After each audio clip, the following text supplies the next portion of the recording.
성령대군은 두창에 걸려 고통 속에서 약을 먹으며 버텼다.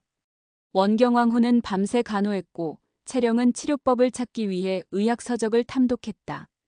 그러던 중 충녕대군과 마주하게 되었고 그는 향약 구급방과 소화잡방을 참고해 내탁산 처방을 제안했다. 하지만 성령대군은 결국 숨을 거두고 말았다.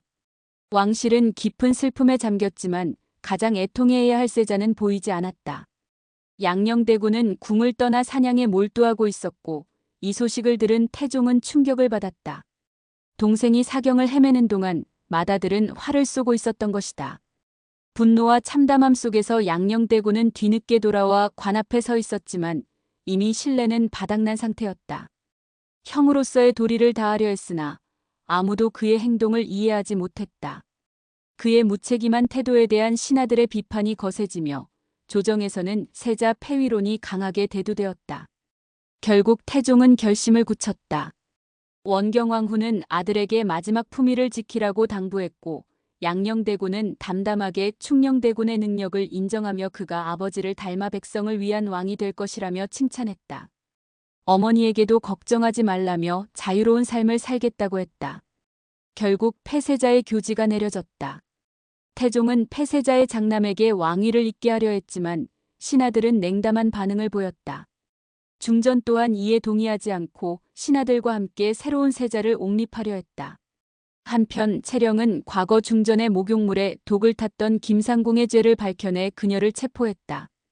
충녕대군은 새로운 세자의 교육을 맡겠다고 선언하며 개인적인 욕심 없이 가르치겠다고 했다.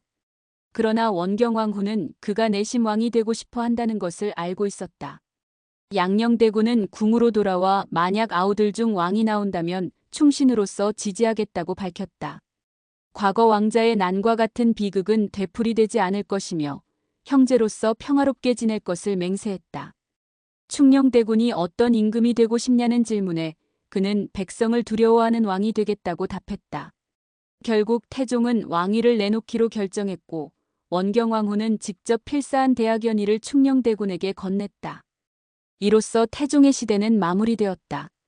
즉위한 세종은 곧바로 풍수 피해를 조사하고 과거 연구했던 구율법을 바탕으로 백성을 위한 정책을 시행했다. 또한 상왕이 된 아버지의 뜻을 따라 외삼촌의 가족이 편히 살 수 있도록 배려했다. 한편 이방원은 원경왕후와 함께 개경으로 나들이를 가자고 제안하며 지난 세월을 회상했다. 그러나 원경왕후는 학질에 걸려 위독해졌다. 세종은 병상에 누운 어머니를 위해 정성스럽게 전복죽을 끓였다. 어머니가 좋아하던 음식이자 원기를 돕는 보양식이었다. 그는 병든 어머니를 등에 업고 천천히 걸었다. 가벼워진 몸이 느껴졌지만 그의 발걸음은 무거웠다. 잠시 후 어머니를 내려놓고 조용히 가면을 쓴다. 그리고 어릴 적처럼 온 마음을 다해 춤을 춘다. 원경왕후는 아들의 모습을 지켜보다가 서서히 눈을 감는다.